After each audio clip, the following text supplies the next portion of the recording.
If you want to see more detailed images, videos, and the full article, check the link in the description. The New South Wales Upper House is embroiled in a dramatic standoff with the Minns government, escalating tensions over two separate inquiries. At the heart of the matter is the President of the Upper House, Ben Franklin, who is considering seeking arrest warrants for government staffers who refused to testify before an inquiry investigating the controversial Sydney Caravan fake terrorism plot. This unprecedented move follows the non-appearance of 5 staffers, 3 from Premier Chris Minns' office and 2 from Police Minister Yasmin Catley's, who were summoned but failed to attend a Friday hearing.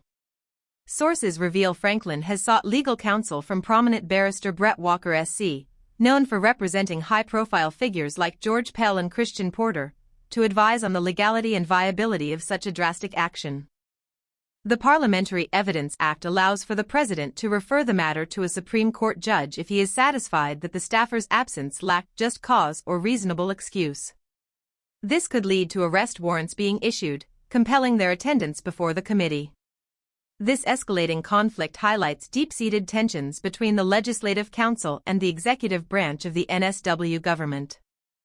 While the refusal of these staffers to comply with the inquiry's summons is the immediate trigger, the underlying issue involves fundamental questions about the extent of parliamentary oversight over the executive. A key point of contention revolves around the long-standing precedent that members of the Legislative Assembly cannot be compelled to appear before the Upper House, and vice versa. However, the applicability of this precedent to ministerial staff remains heavily contested. Independent Upper House MP Mark Latham emphatically declared, "They are staff employed by the executive. If the Legislative Council can't scrutinize employees of executive government, of a minister's office, we might as well go to the beach," highlighting the perceived impotence of the Upper House in scrutinizing the executive's actions.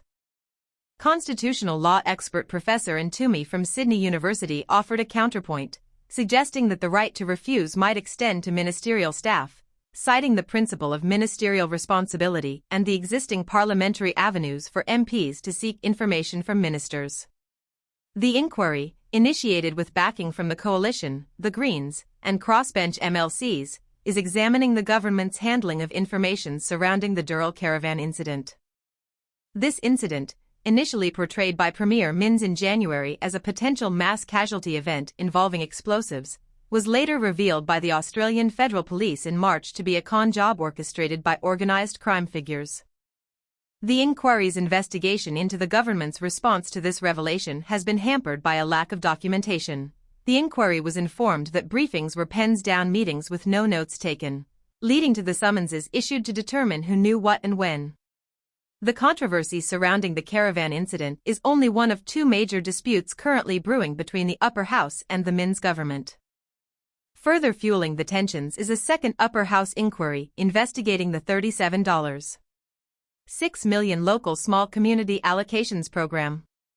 This program, distributing $400,000 equally to each of NSW's 93 electorates, has come under intense scrutiny for its alleged use as a form of pork barreling, favoring Labour candidates. While Minns' Chief of Staff, James Cullen, has agreed to testify, other staff members closely involved have reportedly expressed reservations. The Upper House's frustration over the government's slow release of documents related to this program culminated in the unprecedented step of censuring the leader of the government in the Upper House, Penny Sharp, in late May, underscoring the depth of the ongoing conflict. The situation highlights a significant power struggle between the NSW Upper House and the executive branch. The President's consideration of arrest warrants represents a dramatic escalation in this conflict, raising profound questions about the balance of power between the legislative and executive branches of government in New South Wales. The implications of this ongoing battle extend far beyond the specifics of the caravan incident and the grants program. It speaks to the fundamental principles of parliamentary oversight, ministerial responsibility, and the broader relationship between the legislature and the executive in a democratic system. The ensuing legal and political ramifications will undoubtedly shape the political landscape of New South Wales for the foreseeable future. The outcome of Franklin's decision regarding the arrest warrants and the subsequent court proceedings will be pivotal in clarifying the boundaries of executive privilege and parliamentary scrutiny, and will set a crucial precedent for future interactions between these 2 branches of government.